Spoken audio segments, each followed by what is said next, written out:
مشترکہ نظام زندگی بہت اچھا تھا جب ایک دوسرے کے حقوق کا پتہ تھا. اب حقوق کا نہیں پتہ، لہٰذا ادھر سے آگ، ادھر سے آگ، ادھر سے آگ، ادھر سے آگ.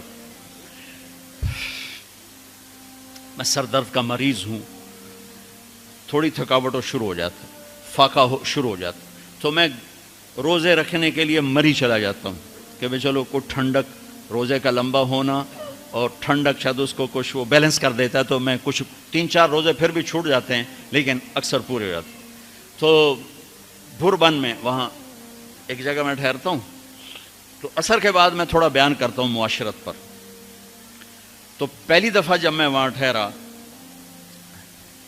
تو 8ویں دن امام مسجد کی بیوی آئی ہمارے پاس، میری بیگم کے پاس، کہ جی بیگم صاحب میں نے آپ کا اور مولانا کا شکریہ ادا کرنا ہے کہ آج میری زندگی کا پہلا ہفتہ ہے میرے خامند نے مجھے مارا نہیں.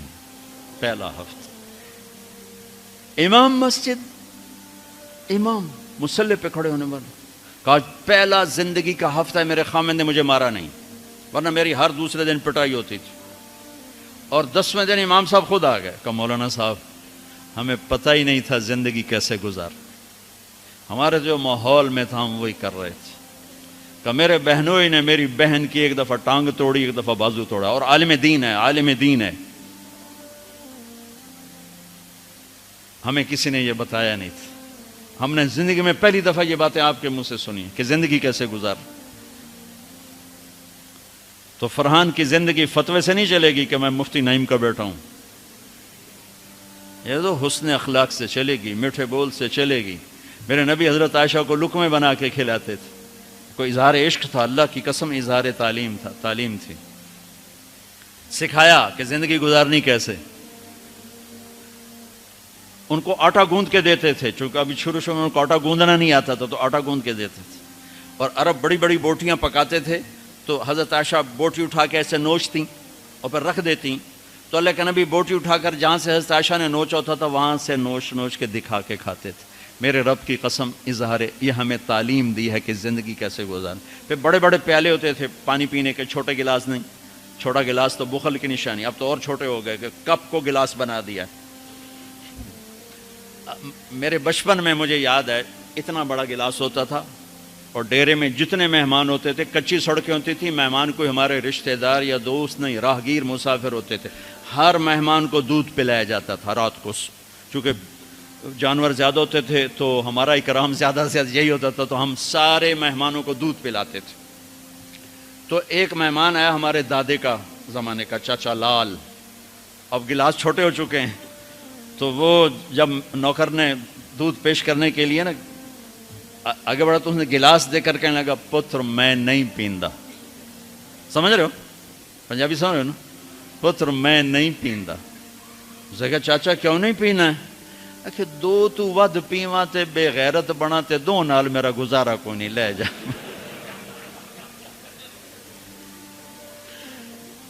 تو بخل کا زمانہ آ گیا، چھوٹی چھوٹی گلاسیں آ گئی. تو بڑے بڑے گلاس ہوتے تھے، تو ہم عائشہ رضی اللہ عنہا پانی پی رہے ہیں، رکھ دیا. میرے نبی اٹھا کر جہاں حضرت عائشہ کے ہونٹ لگے ہوتے تھے وہاں ہونٹ رکھ کے پانی پیتے تھے. صرف تعلیم. جس ہستی نے اللہ کو آنکھوں سے دیکھ لیا ہو اس کو کسی چیز کی رغبت ہو سکتی ہے؟ جنت بھول جائے گی جب اللہ اپنا دیدار کرائیں گے اور پھر پردہ پوشی فرمائیں گے تو کہیں گے یا اللہ جنت نہیں چاہیے، تو چاہیے، بس تجھے دیکھتے رہیں، بیٹھے رہیں تصور جانا کیے ہوئے از لذت دیدارش خسرو چتواں گفتن سر دادن و جان دادن نادیدہ رخ یارے. امیر خسرو کہہ رہے ہیں کہ یا اللہ بن دیکھے تیرے لیے لوگ سولیوں پہ چڑھ گئے، اوروں سے چر گئے، چھروں سے کٹ گئے. بن دیکھے تیرے عشق میں جب تجھے دیکھیں گے تو کیا حال ہوگا. از لذت دیدارش خسرو چتواں گفتن سر دادن و جان دادن نادیدہ رخ یار. تو جس ہستی نے اللہ کو دیکھا ہو ان کے لیے عورتوں کی کیا رغبت ہے. یہ صرف سکھانا. ایک حدیث سنا دے، ما تزوجت وما زوجت الا بوحی من السماء نزل به جبریل. لوگوں میں نے جہاں شادی کی، میں نے جہاں بیٹی دی، پہلے آسمان سے وحی آئی، پھر میں نے قدم اٹھایا. اللہ کی قسم ہمیں سکھانے کے لیے تھا، ہمیں سکھانے کے لیے۔ ہاں سفر سے واپسی ہو رہی ہے، ٹھیک ہے، آپ نے صحابہ سے کہا چلو بھائی تیز ہو جاؤ، وہ سارے تیز ہو گئے، یہاں تک کے نظروں سے غائب ہو گئے، ٹھیک۔ تو اب کون رہ گئے؟ اما عائشہ اور میرے نبی۔ تو اما عائشہ نہیں، میرے نبی نے کہا عائشہ دوڑ لگائیں، دوڑ لگائیں، لگائیں۔ اللہ اکبر، مفتی نعیم کا اتنا بڑا پیٹ، یہ دوڑ لگائے گا بیگم کے ساتھ؟ اور مولا منظور مینگل کا اس سے بھی بڑا ہو گیا، یہ لگائیں گے؟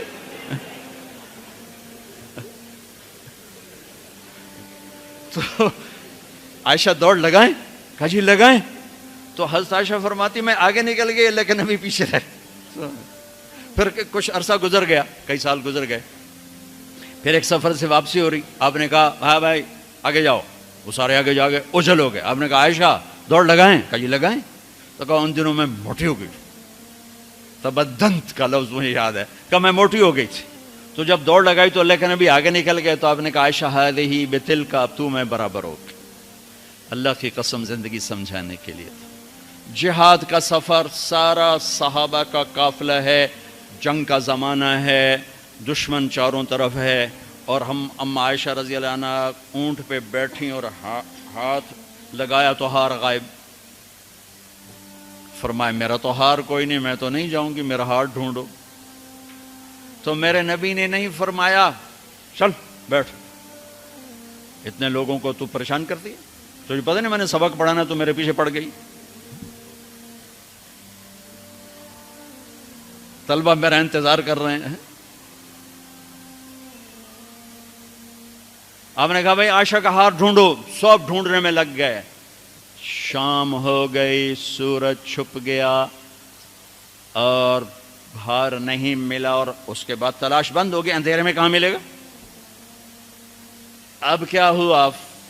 پانی رات کو عشاء میں ختم ہو گیا، فجر کی نماز کا وقت داخل ہونے والا ہو گیا، اور پانی کوئی نہیں، تیمم کی آیات نہیں اتریں۔ لوگوں نے ابو بکر کو تانے دینے شروع کہ تیری بیٹی کی وجہ سے اب نماز کا کیا بنے گا؟ ابو بکر غصے میں آئے اما عائشہ کے خیمے میں، تو اللہ کے نبی گود میں سر رکھے سو رہے تھے۔ اب آپ تو باپ تھے، تو آ کر اب بول تو سکتے نہیں، اور چہرے سے دوری تیری وجہ سے ہی ہو، اور یہاں پسلی میں ماری انگلی، زور سے انگلی ماری۔ تو کہتے میں ایسے سخت ہو گئی تاکہ میرا بدن حرکت نہ کرے کہ کہیں اللہ کے نبی اٹھ نہ جائیں۔ تو چہرے سے غصے کا اظہار کر کے، اور میرے والد مرحوم جو تھے نا، وہ گالیاں بہت نکالتے تھے، اور ان کی بخشش کر پنجاب کے ذمہ دار کیا تھے۔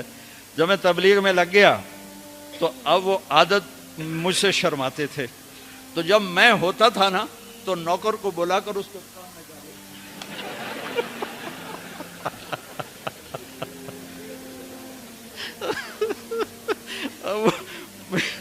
جوانی کی عادت بڑھاپے میں تو جا نہیں سکتی تھی، تو پھر وہ آہستہ آہستہ گالیاں نکال اپنا کوٹا پورا کر لیتے تھے۔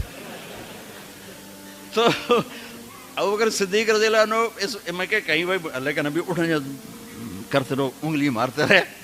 تو اللہ نے آیات تیمم اتار دی، اس موقع پر تیمم کی آیات پہلی دفعہ 8000 سال میں یہ ہونے لگا ہے۔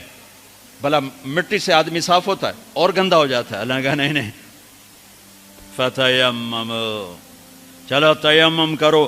اب سارے صحابہ میں خوشی کی لہر، اور سعد بن عبادہ کہنے لگے اے آل ابو بکر، یہ پہلی تو نعمت نہیں ہے جو تمہارے گھرانے کے طفیل ہمیں ملی ہے، اس سے پہلے بھی بڑی نعمتیں تمہارے گھر کی طفیل ہمیں ملی ہیں۔ اللہ نے تیمم کی آیت اتار دی۔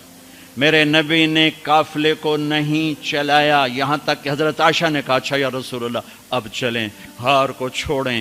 پھر میرے نبی چلے، اور جب اونٹنی کو اٹھایا تو ہار اس کے نیچے پڑا ہوا تھا، وہ سارا باہر ڈھونڈتے رہے، ہار نیچے چلا گیا تھا گر کر۔ یہ میرے نبی کی زندگی ہے، یہ مینگل صاحب سے کہتا ہوں پڑھائیں، مفتی نعیم سے کہتا ہوں یہ زندگی پڑھائیں، کہ ان کی بیویاں ان کو دعائیں دیں، ان کے ماں باپ ان کو دعا دیں، ان کی اولاد ان کو دعا دے۔ وہ باپ نہیں ہے جس کو دیکھ کے بچے ڈر جائیں، وہ تھانے دار ہے، تھانے دار بیٹھو ہے۔ وہ استاد نہیں جس کو دیکھ کے شاگرد ڈر جائے، وہ تھانے دار ہے۔ وہ خامد نہیں ہے جس کو دیکھ کے بیوی سہم جائے وہ تھانے دار ہے، خامد وہ ہے جس کو دیکھ کے بیوی خوش ہو، باپ وہ ہے جس کو دیکھ کے اولاد خوش ہو، استاد وہ ہے جس کو دیکھ کے شاگرد خوش ہو۔ اپنے مصنوعی روب جمانا کہ استاد کی ہیبت ہونی چاہیے، ارے ہیبت، محبت ہونی چاہیے، محبت سے علم منتقل ہوتا ہے، ہیبت سے نہیں ہوتا، محبت سے جا کر فریکوینسی ملتی ہے، کال ملتی ہے، اور پھر جذبات منتقل ہوتے ہیں۔ تم ہیبت بٹھانے کے چکر میں ویڈیو اچھی لگے تو شیئر بھی ضرور کر دینا۔ اسلام زندہ باد، اسلام زندہ باد۔